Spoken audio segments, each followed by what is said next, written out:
if a war belt was war belting, how much war could a war belt belt if it was war belt and belting?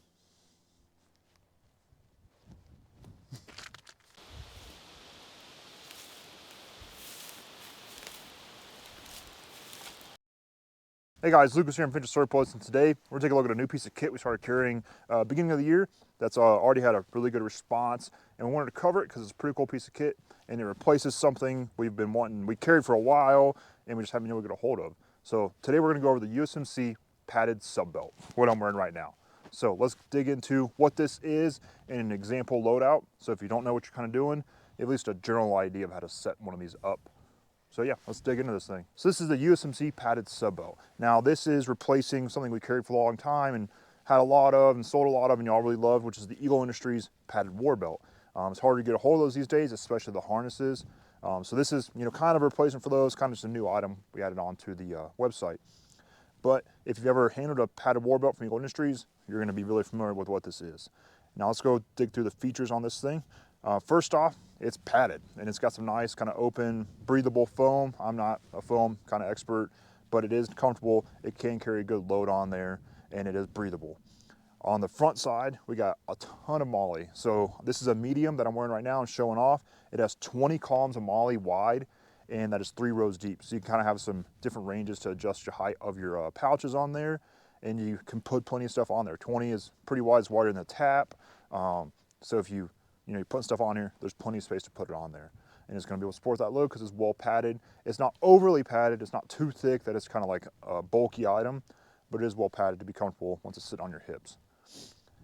From there, the buckle it's on there, 2-inch buckle, kind of just your standard ruck buckle on the front on some 2-inch webbing. You could replace that buckle if you wanted to. As far as that belt, it is sewn in. I believe the sleeve around the belt goes all the way through. So if you really wanted to upgrade that belt, I believe you can. And you could put your own like Cobra buckle, something nicer on there, a little heavier duty. I do believe you could easily upgrade that belt. Now the best feature about this thing, and what kind of makes it stand apart from some of the other ones out there, is the harness. Now it's gonna come with a 3-point harness like I'm wearing right now. And that harness is pretty nice. I mean, it's good. It's got a good 2-inch webbing up here, or 2-inch-ish strap up here, support loads, 1.5 or 2-inch, one of those, but a good wide strap for loads, and it is adjustable. But the D-rings on the belt itself make it so it can accept a 4-point harness. So if you had a 3-point harness, you wanted to upgrade that, you can take a 4-point harness as long as it's compatible with 1-inch D-rings and weave that on there and have a much better harness for a heavier load. So that is a pretty cool upgrade that it has that built-in capability to where you can go to a much better harness if you want to, or you can stick with the stock one, which is nice and low profile. These belts can be worn, as I'm wearing right now, with suspenders, carrying a little bit of a load, or you can wear it without suspenders, let it just sit on your hips, sit at the belt line, wherever you want, and it's gonna do that job pretty well. And that kind of lends itself to being used in multiple different ways. Primarily, the way I see these being used in the Marine Corps through pictures, correct me if I'm wrong, feel free, is guys wearing these to just support their chest rigs or their plate carriers. And that's how I've set mine up to support a tap. So it lets me lighten the load on my tap a little bit. I can wear that right here, and I can carry more on my belt line, redistribute the weight some, and just kind of carry a bigger load a lot easier. And since these are low profile straps, I know it's gonna be a lot of strappage with a chest rig, but if you're wearing a plate carrier, your body armor, you can put this over here, have it adjusted right for the ride height adjusted right, and you'll be pretty happy. It's not really gonna interfere with how your plate carrier is sitting on you. It's just gonna be pretty comfortable overall. So with or without the harness, this is a great way to support the other lines of kit and treat this as a first line or as a second line support, however you want to do those kind of things. It's a great way to plus up the amount of stuff you can carry and redistribute that weight. So there's the overall features.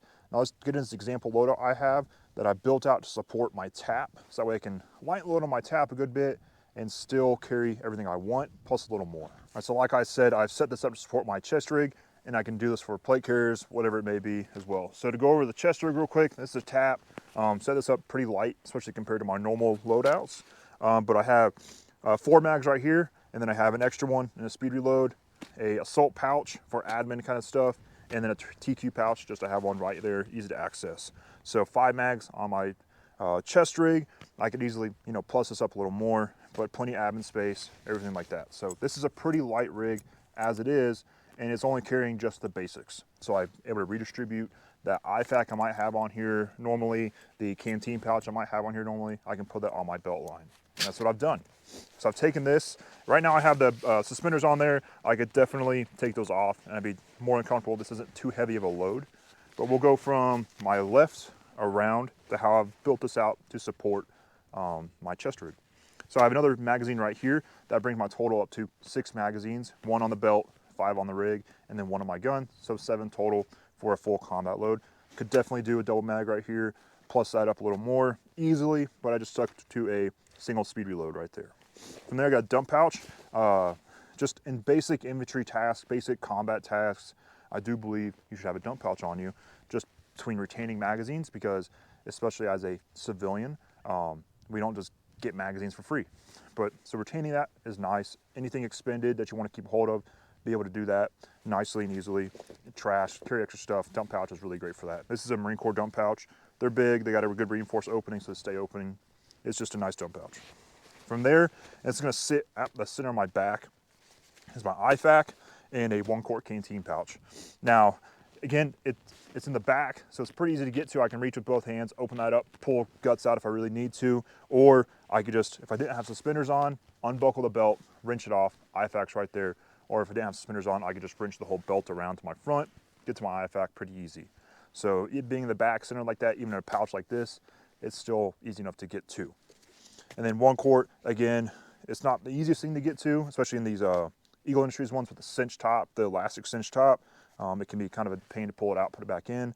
You know, a standard issue canteen pouch can be much easier, but still not terrible and hard to get to. And I can wear this with a backpack still. It's not gonna ride hard. A little bit of open space. You don't have to fill every molly column up. You don't have to, you know, carry everything under the sun on your kit. From there, I got a 100-round saw pouch, just acting as a GP pouch. So carry, you know, nods, anything extra for mission-specific equipment that I need right on me, extra marking material, extra whatever it is. Carry that right here, easy to go, easy to get to, and it's gonna be secure. And then right here, I have a double mag pouch, and that's just holding our really sketchy smoke grenade we have. Yeah, so that way, you know, in standard infantry kind of task, you definitely see smoke grenades carried a lot more. You can probably sell a frag pouch, whatever it may be, flashbang, but you know, smoke right here, or I could just plus this up with magazines if I didn't need to smoke. Definitely plus up my load of magazines really easily, and it's not gonna sit all on my chest rig. My belt line's gonna help support that weight, get it distributed well, and it's still right there, easy to get to. So that's, you know, just a chest rig support belt, war belt kind of setup. I would say these belts can definitely take a good load. So if you wanted to carry your whole kit on this belt, you could definitely do that. I've talked about it in the past, belt kits. It's very easy to overdo it, and it's very hard to, it can be difficult to carry everything you really want to on your belt kit, especially when you incorporate a backpack. Big old butt packs in the back are nice. Once you put an assault pack on, you know, if it's not sitting right, it can be really uncomfortable. So I'm definitely of the mind, if I'm gonna wear a belt, it's just in support of my other kit and not my primary kit. But if a belt kit is what you really want, these belts can really easily do that, especially if you upgrade that harness to a 4-point. Even like the Condor 4-point harnesses would be an upgrade overall, because it's just be better load suspension, better load support, a few extra features here and there, and you know, just be really easy to do.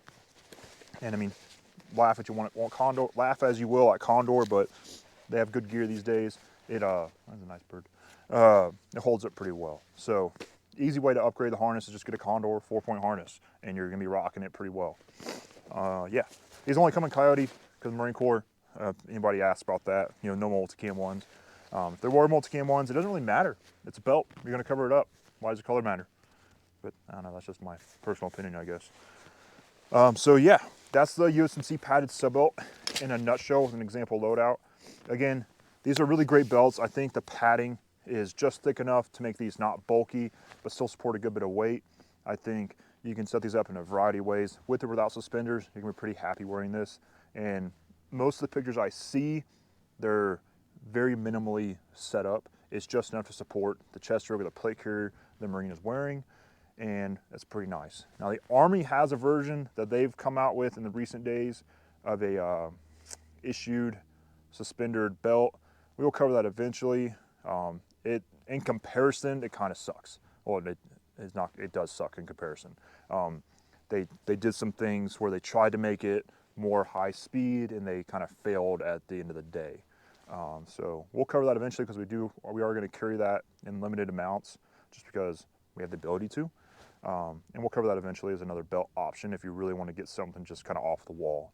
But the USMC padded sub belt, I think we were talking in between clips, we think it's around 60 bucks, which is a great value. For a good padded belt with a lot of room on there, it's a really great value. If you need a belt that's padded, suspender capable to either make a belt kit out of or something to support your load. I've said that probably way too many times now. But yeah, so that's that. Make sure you head on over, be a link down below to grab these. If they are out of stock, hit that notify me if you want to be aware when they come back into stock. Otherwise, sign up for emails, and so that way you also know when they come back into stock. Other things like sales, new items, featured items, everything in between. And follow us over on Instagram and on X, because we're over there and getting a little more active on X. And yeah, see this kind of stuff set up in a bunch of different ways on a regular basis. So if you don't know what you're doing, or you want more ideas, you just want to see what other people are thinking, you can check that kind of stuff out. So appreciate you watching. Thanks for watching. See you in the next one.